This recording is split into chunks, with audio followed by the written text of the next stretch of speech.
ஆண்டவர்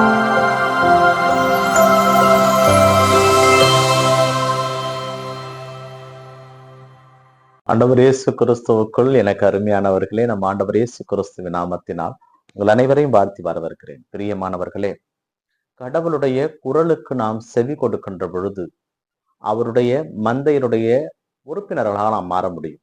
அவருடைய குரலுக்கு நாம் செவி கொடுத்தால் நாம் இறைவனோடு இணையவும் முடியும். முடிந்தவரை குரலுக்கு செவி கொடுக்க முயற்சி செய்வோம். கிறிஸ்து இயேசுவில் மிகவும் பிரியமானவர்களே, பாஸ்கா காலத்தில் 4வது வாரத்தில் வருகின்ற செவ்வாய்க்கிழமை நாம் இருக்கின்றோம். இன்றைய வார்த்தை பகிர்வு நிகழ்வு வழியாக நம்மை சிந்திக்க அழைப்பது முதல் வாசகமாக திருத்தூதர் பணிகளில் இருந்தும் நற்செய்தி வாசகமாக யோவான் நற்செய்தி செய்தி கொடுக்கப்பட்டிருக்கிறது. இதிலே முதல் வாசகமாக இயேசு கிறிஸ்துவனுடைய நற்செய்தியை விடாமல் அறிவிக்கிறார்கள். யூதர்களுக்கு மட்டுமே அறிவித்துக் கொண்டிருந்த நற்செய்தியை பார்க்கின்ற இடமெல்லாம், நம்பிக்கை கொண்ட இடமெல்லாம் அவர்கள் மக்கள் பரப்ப ஆரம்பிக்கிறார்கள். அங்கே அந்தியோக்கியாவிலே சென்று பர்னபாவோடு சேர்ந்து அவர்கள் இந்த இறைநற்செய்தியை அறிவித்துக் கொண்டே இருக்கிறார்கள். பலர் மனம் மாறுகிறார்கள். பலர் மனம் மாறுகின்ற வேளையிலே முதலாக இயேசு கிறிஸ்துவை இவர்கள் நம்புகிறார்கள், இயேசு கிறிஸ்துவை இவர்கள் வழிபடுகிறார்கள், இயேசு கிறிஸ்துவை இவர்கள் வாழ்ந்து காட்டுகிறார்கள் என்பதால் கிறிஸ்தவர்கள் என்கின்ற பெயரை முதலாக பெறுகிறார்கள். ஒரு செயலை நாம் தொடர்ந்து செய்கின்ற பொழுதுதான் அதற்குண்டான அங்கீகாரம் நமக்கு கிடைக்கும். இயேசு கிறிஸ்துவை மனதார் அறிவித்தார்கள், உண்மையாக அறிவித்தார்கள். அதனால் இயேசு கிறிஸ்துவின் நாமத்தை தாங்கிய மக்களாகவே அழைக்கப்பட்டார்கள்.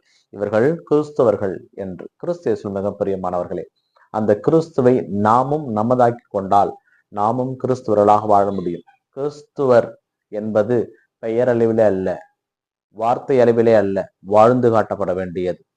இயேசு கிறிஸ்துவை தாங்கி செல்ல வேண்டும், இயேசு கிறிஸ்துவை அறிக்கையிட வேண்டும், அவருடைய குரலுக்கு நாம் செவிமடுக்க வேண்டும், அவருடைய குரலை கேட்டு மற்றவர்களுக்கு அறிவிக்க வேண்டும் என்பதுதான் முதல் வாசகம் நமக்கு எடுத்துக் கூறுகிறது.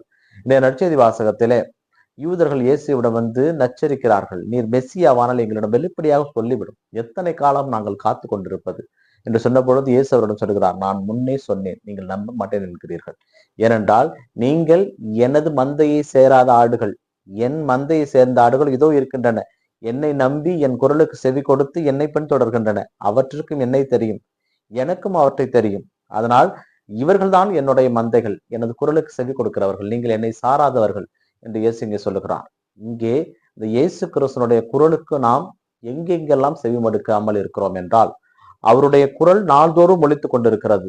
திருப்பலியிலே இறை வார்த்தையாகவும், அனுதின வாழ்க்கையிலே இயற்கை வழியாகவும், பல மனிதர்கள் வழியாகவும் இயேசு கிறிஸ்துவனிடம் பேசிக்கொண்டே இருக்கிறார். அவருடைய குரலுக்கு நாம் செவி கொடுக்காமல் இருக்கிறோம். நாம் மந்தைகளாகவே இருக்கிறோம். மந்தை என்பது, ஆடு என்பது உணவை தேடியே தான் செல்லும். அது போகின்ற பாதையிலே பள்ளம் இருக்கிறதா, ஆபத்து இருக்கிறதா, பிரச்சனை இருக்கிறதா தெரியாது, அதற்கு தேவை உணவு. அதுபோல நாமும் உலகப்பாங்கான காரியங்களை நோக்கியே ஓடிக்கொண்டிருக்கிறோம், கிறிஸ்துவனுடைய குரலுக்கு செவி கொடுக்காமல். இரண்டாவது, இயேசு கிறிஸ்து நமக்காக காத்து கொண்டிருக்கிறார். ஒரு முறை நின்று திரும்பி பார்க்க மறுக்கிறோம். ஏனென்றால் நாம் ஓடிக்கொண்டே இருக்கிறோம். எதற்காக ஓடுகிறோம் என்று தெரியாமல் கூட ஓடிக்கொண்டே இருக்கிறோம். வாழ்க்கையில எதையோ நோக்கி ஓடிக்கொண்டிருக்கிறோம். ஆனால் எல்லாம் உள்ளவர், எல்லாவற்றுக்கும் ஆதிகாரணமாக இருக்கிறவர் நம் ஆண்டவர் இயேசு கிறிஸ்து. அவரை பற்றி கொண்டால் எல்லாம் நமக்கு கிடைத்துவிடும் என்கின்ற அந்த அறிவு கூட இல்லாமல் நாம் உலகப்பாங்கான காரியங்களை தேடி ஓடிக்கொண்டிருக்கிறோம். கிறிஸ்து இயேசு மிக பிரியமானவர்களே, இயேசு கிறிஸ்து என்கின்ற இந்த நல்ல ஆயன், நம்மை வழிநடத்தக்கூடிய ஆயன், இந்த ஆயன் நமக்காக தனது உயிரை கூட விட தயங்க மாட்டார்.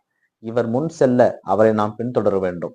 அப்படி செல்லுகின்ற பொழுது இந்த நல்ல ஆயன் நம்மை விண்ணகம் நோக்கிதான் வழி நடத்துவார். ஏனென்றால் இவர் நாம் செல்லுகின்ற பொழுது நமக்கு பசி இருக்காது, தாகம் இருக்காது, கண்ணீர் இருக்காது, கவலை இருக்காது, பிரச்சனை இருக்காது. ஏனென்றால் அனைத்தையும் அவர் தோளிலே போட்டுக் கொள்வார். நம்பிக்கையோடு அவரிடம் செல்வோர் வாழ்வு பெறுவர்.